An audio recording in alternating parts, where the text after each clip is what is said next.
इस अवसर के ऊपर आदरणीय सीपी साहब का, आदरणीय राठौड़ साहब का भी धन्यवाद करता हूं कि मेरी इस प्रवेश को लेकर आप दोनों भाइयों का भी मुझे बहुत सहयोग रहा है। मैं आपका जीवन भर आभारी रहूंगा। जहां तक भारतीय जनता पार्टी का सवाल है, 1977 में मैं गांव से पैदल चल के आया। ये इतिहास की एक घटना है और एक दिन में 50 किलोमीटर पैदल चला और विश्व हिंदू परिषद में मैंने विद्यार्थी परिषद के रूप में एडमिशन लिया और 9, 10, 11 के अंदर सिटी आर्ट्स सेकेंडरी पढ़ रहा था। स्कूल का प्रेसिडेंट बना एबीवीपी के बैनर के नीचे। फर्स्ट ईयर में गया कॉलेज में, सेकेंड ईयर में गया कॉलेज का वाइस प्रेसिडेंट बना अखिल भारतीय विद्यार्थी परिषद के बैनर के तहत। और थर्ड ईयर में जब गया, जब कॉलेज का वाइस प्रेसिडेंट से प्रेसिडेंट बना, पूरा बांसवाड़ा जिला का ग्रामीण अंचल का विद्यार्थी मेरे साथ था। तब भी मैं विद्यार्थी परिषद के बैनर के तहत कॉलेज का प्रेसिडेंट बना और इसके बाद कुछ समय तक भारतीय मजदूर संघ के साथ रहा।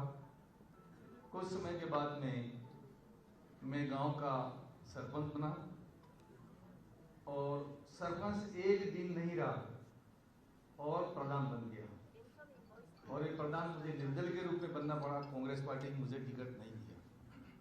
फिर सेकेंड बार मौका मिला, फिर भारतीय जनता पार्टी का सहयोग मुझे मिला, लेकिन कांग्रेस पार्टी ने मुझे टिकट नहीं दिया और प्रधान रहते हुए मेंबर ऑफ पार्लियामेंट बना 1998 में और 1,14,570 वोट से मैं जीता और अटल बिहारी वाजपेयी जी की सरकार के अंदर मैं सम्मिलित हुआ। इसके बाद वापस आया, मैं 2 बार लगातार जिला प्रमुख बना और जिला प्रमुख के बाद में मैं 4 बार का विधायक रहा और वर्तमान में मैं विधायक हूँ। कुछ समय के बाद में शायद मैं नहीं रहूँगा।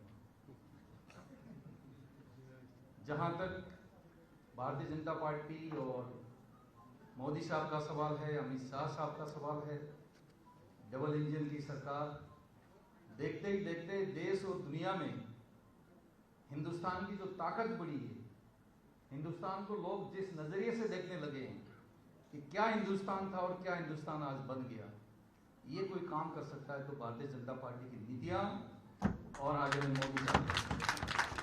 मैंने भी देखा कि अगर मुझे अपने क्षेत्र का विकास करना है और हमसे लगे हुए गुजरात और मध्य प्रदेश के अंदर भी ट्राइबल रहता है, वहां का भी अगर मुझे मदद करनी है तो मैंने देख लिया कि भारतीय जनता पार्टी के अलावा कोई इस ग्रामीण अंचल के अंदर, आदिवासी अंचल में कोई काम करने वाला नहीं है।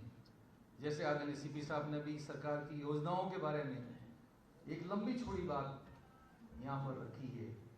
ये तब सुन के स्तब्ध रह जाते हैं कि देश जिस प्रगति के साथ में आगे बढ़ रहा है। और जैसे कल राष्ट्रीय अधिवेशन हुआ, राष्ट्रीय अधिवेशन में माननीय प्रधानमंत्री जी का उद्बोधन, हमारे राष्ट्रीय अध्यक्ष जी का उद्बोधन और अमित शाह साहब का उद्बोधन हम सबको रोंगटे खड़े करने वाला उद्बोधन था। और उस उद्बोधन को देश तो देख ही रहा था, दुनिया के देश भी देख रहे थे कि हिंदुस्तान कहाँ जा रहा है, हिंदुस्तान की क्या ताकत है, हिंदुस्तान कितना ताकतवर बन गया। ये तमाम चीजें कल देखने को मिली। इन तमाम चीजों से मैं प्रभावित हुआ और प्रभावित होकर मैंने कहा कि मैं एक बार फिर अपने पुराने घर में जाऊं और पुराने घर में जाकर सुवागढ़ अंचल का, मेवाड़ अंचल का और सभी का, छत्तीस समाज का मैं कैसे भला कर सकता हूँ, कैसे मैं विकास कर सकता हूँ, ये बात भी इस अवसर पे कह सकता हूँ। एक बात मुझे कहते हुए मन में दुख है कि कांग्रेस पार्टी ने भगवान राम मंदिर के बनाने के बाद जब 22 तारीख को प्राण प्रतिष्ठा महोत्सव हो रहा था और वहाँ जाने के लिए मना कर दिया, ये सबसे बड़ी मुझे ठेस लगी।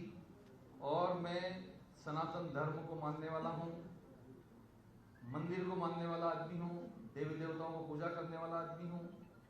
वहाँ पर बेणेश्वर का बहुत हमने काम किया, मानगढ़ का हमने बहुत काम किया और माननीय प्रधानमंत्री जी मानगढ़ पे आए 17 नवंबर 1913। मीडिया के साथियों से मैं अपील करता हूं कि इसकी तारीख है 17 नवंबर 1913 को प्रातः 7:30 बजे उस मानगढ़ के ऊपर गोली चली थी, अंग्रेजों ने गोली चलाई थी।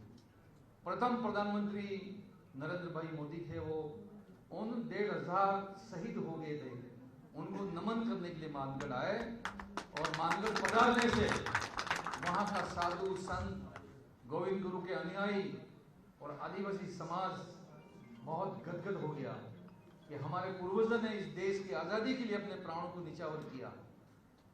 आज तक इतना बड़ा व्यक्ति वहां पे कोई नहीं आया। प्रथम बार और प्रथम प्रधानमंत्री उस मानगढ़ की धरती पे आकर हमारा सबका और इस देश का गौरव बढ़ा दिया। ये हमारे लिए बहुत खुशी है, बहुत प्रसन्नता है। मैं इस अवसर के ऊपर हमारे प्रभारी जी बैठे, उनसे मेरा निवेदन है, प्रदेश अध्यक्ष जी से मेरा निवेदन है, चतुर्वेदी से मेरा निवेदन है, साहब से और राठौड़ साहब से, सबसे मेरा अपील है और मीडिया से भी मेरी अपील है कि आज नहीं तो कल ये मानगढ़ राष्ट्रीय स्मारक घोषित होना चाहिए। ये हमारी सबकी मांग है। मैं आज भारतीय जनता पार्टी में पूर्ण रूप से निष्ठा के साथ सदस्यता ग्रहण कर रहा हूं और यहीं से इस बात की अपील करता हूं कि मानगढ़ बहुत जल्दी प्रधानमंत्री जी राष्ट्रीय स्मारक घोषित करें ताकि जो शहीद हो गए इनको हम सच्ची श्रद्धांजलि दे सकें। ये बात मैं इस अवसर के ऊपर कह सकता हूँ। आज तमाम हमारे नेताओं से मेरा अपील है, रतलाम से लगाकर बांसवाड़ा वाया डूंगरपुर तक की हमारी रेल का काम अधूरा है, स्टार्ट हुआ है, स्वीकृत हो गया है, तो बहुत खुशी है। ये काम बहुत जल्दी से पूरा हो ताकि वहाँ की जनता को रेल का फायदा मिल सके। पीएम गति शक्ति योजना में स्वीकृत हो गया, टेंडर हो गए, शक्ति योजना में स्वीकृत हो गया, ये सुन के बहुत खुशी है। लेकिन मैं ये बात कह रहा हूँ कि वहाँ वागड़ में बहुत पानी है, वागड़ में बहुत मार्बल है, वागड़ में बहुत उद्योग धंधे चल सकते हैं। वहाँ 12 महीना मक्का का उत्पादन हो रहा है। अगर रेल वहाँ से निकल गई तो मैं कह सकता हूँ कि राजस्थान का चिरापुंजी है और आने वाले समय में राजस्थान का कश्मीर बनेगा, वो बांसवाड़ा जिला और वागड़। मैं निश्चित रूप से यही अपील करूँगा कि डबल इंजन की सरकार इन तमाम कामों को पूरा करेगा। इसी तरह से प्रतापगढ़ से लगाकर दाहोद तक की नेशनल हाईवे, उदयपुर से लगाकर रतलाम तक की नेशनल हाईवे और कितने काम गिनाओ, काम गिनाते गिनाते सरकार की योजनाओं का थक जाएंगे, काम को नहीं गिना पाएंगे, इतनी योजनाएं वर्तमान में चल रही हैं। यही बात मैं कह सकता हूँ। मैं इस अवसर के ऊपर एक बात और कहना चाहूँगा कि इस परिवार के लिए मैं पुराना था लेकिन आज नया हूँ। मैं यहीं से मेरे कार्यकर्ताओं जो आज वागड़ के अंचल के अंदर टीवी में बैठ के आज के इस कार्यक्रम को देख रहे होंगे, उनसे मेरी अपील है कि मेरे होते हुए कोई कार्यकर्ताओं का अपमान, कोई कार्यकर्ताओं का नुकसान किसी कीमत के ऊपर नहीं रहेगा और कंधे से कंधा मिलाकर काम करूंगा। जो समय जो शेष रहा है जिंदगी का वो स्वर्णिम काल रहेगा और निश्चित रूप से लगातार हमारी सरकार राजस्थान के अंदर भी रिपीट करेगी, देश के अंदर भी रिपीट करेगी और देश और दुनिया को हम दिखा देंगे कि भारत क्या है और भारत के प्रधानमंत्री क्या हम दिखा देंगे। बस यही बात इस अवसर के ऊपर कह सकता हूँ। आप सबके प्रति आभार, बहुत बहुत धन्यवाद। जय हिंद, जय भारत। एक पड़ाव में कहना चाहता हूँ साहब कि मानगढ़ के ऊपर अंग्रेजों को जो भगाया था, मानगढ़ के ऊपर अंग्रेजों को भगाया था, उस वक्त वहां के आदिवासी तो गुरु गोविंद ने एक भजन गाया था कि मानगढ़ माते वेरा है पूरे टिया नए मानो रे मेहमान, दिल्ली माँ मारी कुर्सी है, अहमदाबाद मारी जाजम है पूरे टिया नए मानो। अंग्रेज को कहा था कि एक न एक दिन दिल्ली में मेरी कुर्सी होगी और मानगढ़ के ऊपर न्याय अन्याय का फैसला होगा तो देश के प्रधानमंत्री जी आगे इसका फैसला कर दिया। इस अवसर के ऊपर मैं यही कहना चाहूंगा सभी को कि हम सबको मिलकर बहुत जल्दी जो चुनाव आ रहे हैं उस चुनाव के अंदर जुटे और जो लक्ष्य रखा 370 का और इंडिया का 400 का, उस कार्यक्रम के अंदर प्रत्येक व्यक्ति की भागीदारी होनी चाहिए। यही बात है कि अपनी बात को समाप्त करता हूं।